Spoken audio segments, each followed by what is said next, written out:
মিজানুর রহমান আজহারিকে সকলেই জানেন যে উনি একজন ভালো বক্তা, ভালো।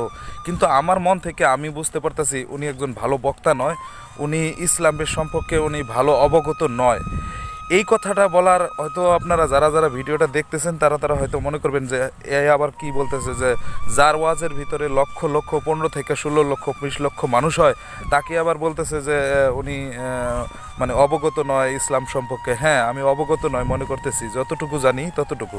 হয়তো আপনারা ভাবতেছেন যে 15 লক্ষ 16 লক্ষ মানুষ হয় সে আবার ভুল করতে পারবে কিনা। হ্যাঁ, অনেক ভুল করতেছে, অনেক কথাগুলো যে ভুল যে বলতেছে এটার চাক্ষুষ প্রমাণগুলো আমি আপনাকে দেব। তবে আমি ছবি দেখাইতে পারবো না, ভিডিও ক্লিপস দেখাইতে পারবো না। ওয়াজগুলো হয়তো আপনারা যারা যারা কন্টিনিউ শোনেন তাদের সেখান থেকে হয়তো আপনারা জানতে পারবেন যে উনি কী ধরনের মানে ভুল প্রান্তি এবং ইসলামকে কীভাবে ছোট করার জন্য খ্রিস্টানকে কীভাবে বড় করার একটা করতেছে, সেটাই আপনাকে বলি। বিষয়টা হইতেছে হযরত মুহাম্মদ সাল্লাল্লাহু আলাইহি সাল্লাম মেরাজে যখন গেছিল তখন মনে করেন 50 ওয়াক্ত নামাজ নিয়ে আসছিল।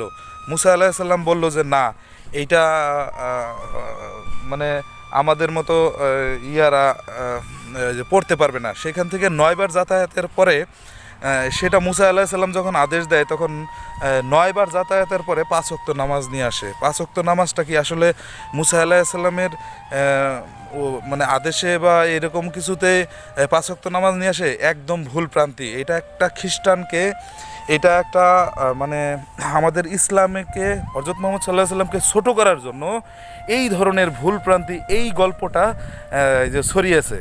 এইটা কে বা কারা ছড়াইলো আমি জানি না, কিন্তু আসলে মূল বিষয়টা হচ্ছে হযরত মুহাম্মদ সাল্লাল্লাহু আলাইহি সাল্লাম এমন একজন ব্যক্তি, উনি পৃথিবীর ভিতরে কারো আদেশে চলার মতো ব্যক্তি না। উনি নবীর নবী, নবীদের নবী। যতগুলো দাউস কুদ্দুমে যতগুলো আছে বা পৃথিবীর ভিতরে যতগুলো পীর পয়গম্বর, যত নবী রাসূল আছে সবার থেকে উপরে। তাহলে তাকে আদেশ দিবে একজন ব্যক্তি, একজন মুসা আলাইহিস সালাম এটা আদেশ দিবে, এটা কিভাবে আপনারা চিন্তা করতে পারলেন যে ওনাকে কিভাবে করা হবে? তাহলে বিষয়টা হচ্ছে কি, এটা হচ্ছে খ্রিস্টানদের একটা চক্রান্ত যে 5 ওয়াক্ত নামাজ এই মুসা আলাইহিস সালাম আনছে।